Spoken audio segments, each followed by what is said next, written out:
Bienvenue dans cette nouvelle vidéo de Lexical Info. Burkina, le président Damiba secouru de justesse et gardé en lieu sûr par l'armée française. N'oubliez pas de vous abonner à Lexical Info juste en bas de cette vidéo. Les Burkinabés se sont réveillés ce vendredi dans la tension. Des tirs nourris ont été entendus depuis la nuit du jeudi. Des tirs à l'arme lourde à l'intérieur du camp militaire Babassi situé dans le sud de la capitale, près du palais présidentiel, qu'occupe le lieutenant-colonel Paul-Henri Damiba.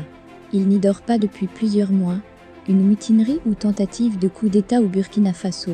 Pour le moment, la situation reste confuse, jusqu'à 14 h. Beaucoup de checkpoints sur les artères stratégiques par les militaires. La radiodiffusion du Burkina, RTB, a cessé d'émettre et l'accès à ses locaux bloqués. Depuis quelque temps, on note une certaine recrudescence de la violence au Burkina Faso, le pays est devenu la capitale de la violence du Sahel. Selon des sources bien informées contactées par Confidentiel Afrique, le président Damiba est en lieu sûr depuis 6 h du matin. Il a été sauvé de justesse par des éléments des forces françaises basées au Burkina. Les militaires français étaient en patrouille à quelques kilomètres de Ouagadougou, quelques minutes avant les détonations à l'arme lourde. Des discussions qui devraient être entamées aux alentours de midi ont été reportées en début d'après-midi avec le groupe de mutins. Depuis 11 h, nos informations renseignent que le président est reclus dans une résidence du quartier UP Ouaga 2000. Il semble reprendre la main.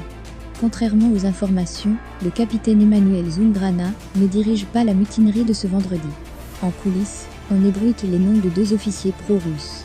Ces 2 officiers manœuvraient depuis le fiasco des négociations Blaise Compaoré-Damiba pour relancer la machine antiterroriste en vue de s'approcher de Kremlin.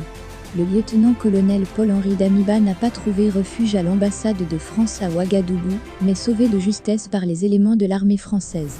Selon des informations de Confidentiel Afrique, le président Damiba tenait à parler à la télévision nationale. Niais catégorique des mutins qui ont quadrillé le périmètre de la télévision nationale. Selon des sources autorisées, le lieutenant-colonel Emmanuel Zoungrana a été libéré sur exigence des mutins. 3 officiers du précaré présidentiel sont avec le président depuis 8 h du matin. Nos câbles renseignent que 2 chefs d'État de la sous-région l'ont câblé déjà, vers 12 h GMT. Cette situation récurrente de putsch en série est la résultante d'un délitement très avancé de nos États et d'un sentiment crescendo de rejet anti-français dans la région du Sahel. Un officiel nous a glissé que le président évite un affrontement sanglant, compte tenu de l'artillerie lourde des groupes mutins, qui contrôlent plusieurs bâtiments stratégiques de la capitale, informe le magazine panafricain.